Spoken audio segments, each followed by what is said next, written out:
Okay, ngayon po ay December 24, Dispiras ng Pasko. Ito po ang inyong Pinoy Firearms Instructor na bumabati sa inyo ng Merry Christmas sa ating 38,610 na mga subscribers. Ayan, at bago tayo magpatuloy at magpasalamat, ay gusto ko lang munang basahin ang kahilingan at katanungan ni Villagüeno Bang. Villagüeno Bang. Ay, sorry, hindi ko masyado ma-pronounce. Ang sabi niya, kumusta naman po sir ang performance ng CCA97B? Ito yun, 45 calibers. At bago natin yan na bigyan ng pansin, ay gusto ko lang munang batiin at pasalamatan ang lahat nating mga subscribers. Merry Christmas sa inyong lahat, lalo tigito sa mga ating mga OFW. Mag-ingat po kayo at tayo at malamig na dito sa dumating ng taglamig. At iwasan natin tayong maaksidente. Malungkot po ang Pasko ng mga taga Middle East sapagkat hindi po pinagdiriwang ang Pasko dito.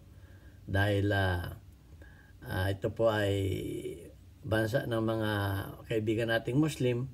Ang kinasasamalang loob ng mga Pilipino dito ay ang Ramadan ay holiday sa Pilipinas, pero ang New Year po ay hindi man holiday dito sa Middle East. Ewan ko lang sa ibang lugar, pero dito sa Kuwait at sa Saudi, nakarating na rin ako doon, ay hindi po holiday. Kaya hindi ko na alam ang pakiramdam ng Pasko. Megit na po 25 years akong nag-abroad. At mga 3 beses lamang siguro akong nakaramdam ng Pasko nung pag-uwi ko. Mga 3 beses lang siguro. At ngayon pa man, patuloy lang ang buhay ng mga OFW dahil para sa inyo ito. At maraming salamat sa ating 38,600 plus na mga subscribers. Patuloy pa tayong dumarami. Maraming salamat sa pag-share, sa bibigay ninyo ng magandang komento. At maraming salamat din doon sa mga bago pa sa ating YouTube channel. At welcome kayo. Tayo ay patuloy na dumarami. At hanggang nandiyan kayo ay patuloy naman ako sasagot sa inyong mga katanungan. Okay, at dun sa mga sponsor natin, dahil tayo po ay, ang kinikita ng ating YouTube channel ay para sa ating 6 na estudyante na anak ng mga single parent. Ayan po ang main objective ng ating YouTube channel. Ang pagtuturo po ay bonus lamang sa inyo. Dahil matagal ako nagpapaaral ng mga bata na mga hirap sa buhay, anak ng mga single parent. Kaya naisipan kong gumawa ng YouTube channel. Okay, pasasalamatan lang natin yung nagpapadala dito sa ating GCash number. Andito sa aking likuran. Maraming salamat sa ating mga sponsor sa panguna ni Alfredo Isidro Ordosipay ng Las Piñas, si Architect Arnel Salvador ng Kuwait, si Jobel Platon, Boy Omay ng Riyadh, Saudi Arabia, si Ombet ng Kia Motors Kuwait, si Anthony Evangelista ng Pasay, si Conrado Ilulailio at si Junard Diaz. At meron kayong magpakilala, tawagin natin sa pangalang Adrian. Ayan, at sana marami pang magpadala sa ating GCash para sa ating mga estudyante na anak ng mga single parent. Malit lamang po ang kinikita ng ating YouTube channel, 5,000 lang nakaraang buwan. Pero ang inilalabas ng ating bulsa ay 6,000 kada linggo dahil 1,000 sila isang linggo ang budget nila sa akin. So nagpapasalamat ako sa ating mga sponsor. At hindi naman tayo tumitingin sa laki ng halaga, ang mahalaga po tayo nakatulong. Ayan, thank you very much. At shout out do sa ating mga bagong subscribers. May bago dito si Shaina Ramirez ng Pangasinan. Ayan, Bani, Pangasinan. Okay? Shout out ko na rin yung ating magiting na sundalo, si Jojo Canyeso ng Toril, Davao City headquarters sa 1105 Charlie Company. Okay, saludo po ako sa ating mga kasundaluhan. Kahit Pasko ay nagbabantay sa ating bansa para sa ating katahimikan. Okay, yan. At dumako na tayo sa ating topic. Ito po yung 45 na ZC97B. Okay? So, ayan. Andi dito yung kanyang slide stop. Andi dito yung kanyang safety, thumb safety. Okay, so, ang isang maganda dito, pag ito ay may chamber load, may pin siya dito na umaangat. So, malalaman natin yan kung siya ay may chamber load. Kasi nga yung pin niya dito, ayan o, yun, umangat na yung pin na yun, pagka siya ay may chamber load. So, pagka yan ay naka-close na ganyan at umangat yung pin na yun, ibig sabihin yan, hot yan, may chamber load yan. So, yun ang isang kagandahan na ikinagusto ko sa modelo na to. Malalaman na natin na may chamber load siya. Okay? So, yun ang isang katangian nito na nagustuhan ko. Ang isa pa, ito ay double action. Okay? Kahit may chamber load siya, pwede kang mag-hammer down at parang revolver siya. Okay? O naano mo siya, nakakalabit mo siya. Kahit siya ay naka-hammer down. At pag siya ay naka-half-cock, hindi mo siya ma-shape. Okay, hindi mo siya ma-shape. Pero pag siya ay naka-full cock, okay, siya ay masi-shape mo. Okay, yan ang isang kagandahan nito. Ang kanyang sight ay pwede mong i-modified, matatanggal yung kanyang front sight, may pin siya dito. Okay, matatanggal mo siya at pwede mo siyang i-modified. Ganon din ang kanyang rear sight, pwede mo siyang i-modified, naka-beaver tail siya dyan. At pwede mo siyang lagyan ng optics. Okay? Pwede mo siyang lagyan ng red dot optic. Okay? So, ayan ang kagandahan nito. At bakal ang kanyang receiver, maganda rin yung kanyang grip, pwede mo rin siyang i-modified. At ang kanyang release button ay swabe lang. Madali mo siyang i-release ang magazine, magandang pag-release. At kagandahan maganda lang yung kanyang release button, hindi matigas, hindi mahirap magpalit ng magazine. Okay? So ayan. Yan ang kanyang kagandahan. So ayan. At ang bigat niya ay parang 1911 din. Mabigat ng konti sa 1911 sa tingin ko lang. Hindi ko na natimbang. So high capacity rin siya. Palagay ko ito ay 14+1. Wala nakalagay pero hindi ko na nasukat eh.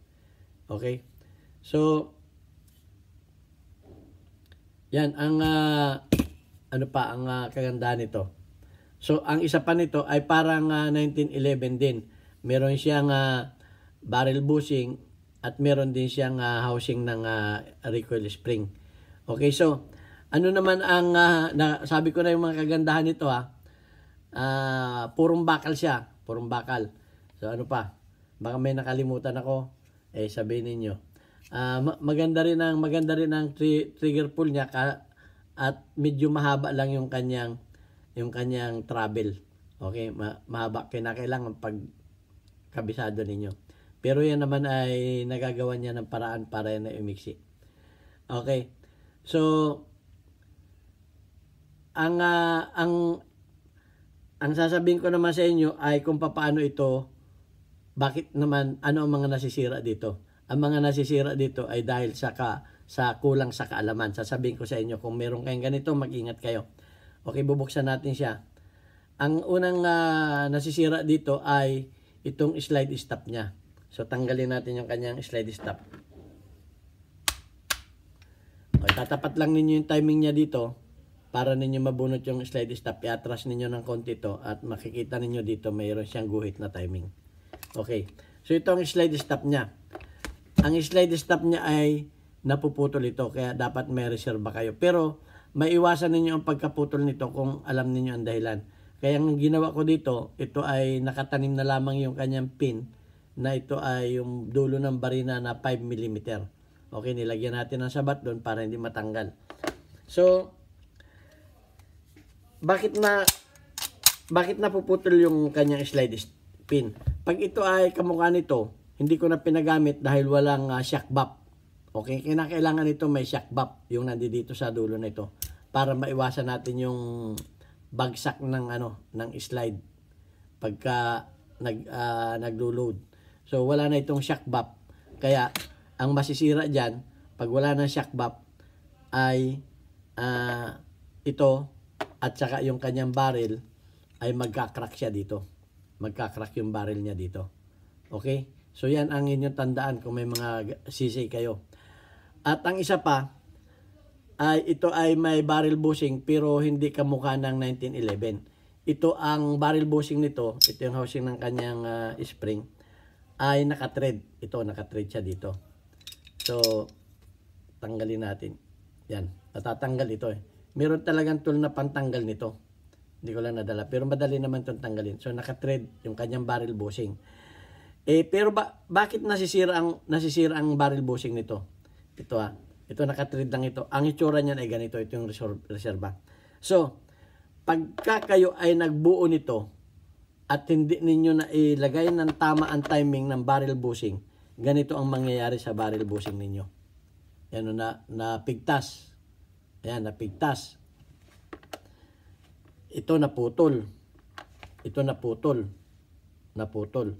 Yan po ay dahil sa maling pagbubuo ng baril. Kaya ito ay importante sa inyo. Ayan o. Ayan o, nabungi, napigtas. Dahil, ito ay may timing ito. Kaya yan ay may kaltas na ganyan. Mapansin niyo. Dapat ito ay nakatapat. Dapat ito ay nakatapat dyan. Nakatapat dyan. Ngayon, pag yan ay ikinabit ninyo at pumunta yan dito, babanggain yan. Babanggain nito yan pag nag-chamber load. Babanggain ninyo yan. Kaya ito, yan, ay nabungi na. Dahil nga, dito niya itinapat. Hindi niya itinapat dito sa slot. May slot yan na tinatamaan. Papakita ko sa inyo. Ito higpitan natin. Kaya dapat ito ay nasira dahil na rin sa maling paggamit. Ayan o. Dapat nakatapat yun dun. Dahil ito ay doon tatama. Ayan o. Kaya naman ganyan yan para hindi umikot yung barrel, itong barrel bushing, para hindi umikot habang pumuputok. Ngayon, kung ito ay ikinabit mo ng sala, nakaganyan, hindi nakatapat, babanggain yan ito. Kita niyo yan, binabangga niya siya dyan. Kaya pag yan ay pumutok, sa lakas ng impact niyan, masisira itong barrel bushing nito. Kaya ito ay pagkakamali ng mga naglinis. Ito ay pagkakamali ng mga naglinis. So, dapat alam ninyo ito. Kaya nga sabi ko sa inyo, dapat alam ninyo, kung magbabaril kayo, dapat alam ninyo. Huwag kayong basta magbabaklas, magbubuo na hindi naman ninyo alam. Kung maaari, basahin ninyo yung mga manual. So, ito ang dahilan ng pagkasira. Hindi iyan dahilan sa pagputok. Okay, hindi man. Matibay po ito, matibay ito. Kaya nga lang ito nasira ay sa maling pagkakabit. Okay? So pinagsasabihan ko yung mga tagalinis namin dito ng mga instructor at tinuturuan ko yan. Ito yung mga sinauna na mga nasira at marami kaming ganito, kaya marami kaming nasirang ganito. Siguro yung iba sa pagmamadali hindi na na-check yun. So nasira. So ayan. At yan lang ang gusto kong ituro sa inyo. Kung may ganito kayong baril ay ingatan ninyo ang pagbubuo. Dapat nasa tama lagi ang pagkakabit ng mga pisa. Kaya yung iba sa nagmamalfunction ay hindi namamali minsan ang pagkakabit. Okay. So ang isa nito, ito may welding na to, may welding na. May welding na yan. Magaling lang yung nag-welding. Awan ko sino nag-welding yan. Bakit hindi halata yan? Dahil nga, pagka wala ng shock valve, dahil dito sa amin, ang baril ay nilalabas ng alas 10. matatapos ang paggamit ng mga customer niyan alas 10 din ng gabi. So 12 hours yan na ginagamit. Kung maraming customer, dire-diretso yan. Dahil dalawang shift ang ang mga instructor. 10 to 3, 3 to 10. Yan, dire-diretso. Pero ang baril niyan, sa kinamagahan na uli lilinisin. Ibang batch na uli yung gagamitin. So dahil sa iisa lamang itong public shooting range dito sa Kuwait, ay marami talaga ang customer. At nagkameron din siya ng mali, hindi ko alam kung nabagsak ito, maliit na crack dito. Pero na madali namang weldingin. Okay, so ang kagandahan nito, purong bakal siya. Purong bakal siya at matibay din yung mga mekanismo dito.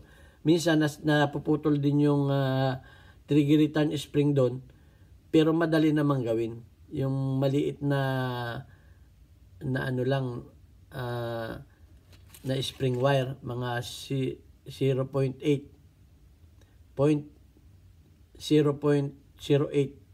na mga na spring wire. So yun, madali namang gawin yun. Hindi ako nakapaglabas ng may reserva rin ako niyan. So yun lang ang naano dito. At maganda naman ito, madaling linisan. At maganda rin ang grip niya. Pwede ninyong palitan. Original ang grip nito. Isa lang mang ng tornilyo dito. So ayun. At sana may natutunan kayo tungkol dito sa baril na ito. Matibay ito. Kung ang paborito ko sa handgun ay 1911, ito na yung sunod kong paborito. Matibay ang mga sisid. Pero dito sa aming range, ang sabi ko nga, walang matibay na baril dito. Lahat ng bagay, pag na-overuse, ay nasisira. Wala namang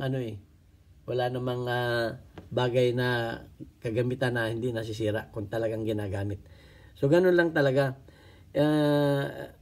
Disclaimer hindi ko sinasabi na ito ay madaling masira. Dapat alam lang natin kung paano natin iingatan ang ating mga firearms. Kahit anong firearms, kung hindi natin alam ingatan. Kaya nga, minsan nababas ako. Kahit yung sa simpleng paglinis lamang ng baril, ay hindi nila ako pinaniniwalaan. Iba yung experience ko eh. Iba yung experience nila. Kung naniniwala sila dun sa mga sinasabi ng mga matataasang pinag-aralan, yung sa akin naman ay naranasan ko dahil experience ko. Kahit pa salungat doon sa nila ay paano ayun ang karanasan ko eh. Iba naman yung karanasan ninyo. Okay, so ganyan talaga tayo na minsan hindi nagkakasundo. Pero yung sa akin naman ay mga payo lamang at mga tips na para panatilihing matibay at hindi masirain yung ating mga gamit. Bilang ito yung aking field, ang experience ko ay hindi ko na babanggitin sa inyo. Pero dapat talaga maging maingat tayo sa ating mga gamit. Kaya nga sinasabi ko, kung may kulang na piyesa kamukha ng shock valve, wag ninyong gamitin. Okay. Pwede yan, pang emergency lang. Pero yung gagamitin pa ninyo sa pag-practice, kulang na nga. Yan ang magiging umpisa ng pagkasira ng ating mga gamit. So, ayan. At kung ako may kulang pa, kayo na magdagdag. Hindi naman ako. Akala kasi nung iba, napaka-eksperto ko. Hindi po ako eksperto, meron lang akong kaunting kaalaman. At i-share ninyo yung mga nalalaman pa ninyo. Ako nagpapasalamat sa mga nagsishare ng kanilang mga experience dahil nadadagdagan din yung ating Hindi po ako lahat ay hindi ko alam. At pag ako ay gumawa ng video, mapapansin ninyo wala akong ginawang listahan, wala akong ginawang basta kung ano lang yung nasa isip ko yun lang. At wala pong edit yung aking mga videos. Dahil sobrang busy ko, wala pa akong time para mag-edit. So yan, at isa-shout out lang natin yung ating mga top engagement. Ito yung community spotlight, yan. Weekly highlight of your most engaged audience members including your top commenters o yung mga top commenters natin. Ayan, nagbabalik yung ating muse, ang aking adopted si Chinchin Gutierrez, ang ating lady mechanic na ngayon ay gunsmith na. Mahusay na gumawa ng baril. At ako nagpapasalamat dahil nire-recognize na yung ating YouTube channel na may napupulot siya dito. Okay, ganyan din si Butch Brian o si Chinchin Gutierrez, ang ating mechanic girl ay may engagement na mahigit na 100 plus. Si Brian Butch hindi nawawala, pero 30 ang kanya engagement. At nagbabalik ang ating isang top commenters, si Boy Umay. Ayan, ng Riyadh, Saudi Arabia, si Jubil Platon. Ayan, 100 ang kanyang engagement. Si Phil Ria, si Phil Solar. Okay, meron lang siyang 11 engagement. Okay, thank you sa iyo din. At ang ating isang sponsor na hindi nagpapabaya sa ating mga beneficiary, si Alfredo Isidro Ordosipay ng Las Piñas. May 100 engagement din siya. Okay, maraming salamat sa inyo at mapapasama rin kayo dyan. Magpatuloy lang kayo sa panunod ng aking mga videos at mag-comment kayo. Ano man ang inyong comment, wag lang below the belt. Kung ako'y may mali, punahin ninyo. Wala pong problema doon. Tao lang tayo na nagkakamali. Hindi ko naman sinasabi na lahat ay tama tayo. Minsan yung parts na mamali-mali ako nang sabi.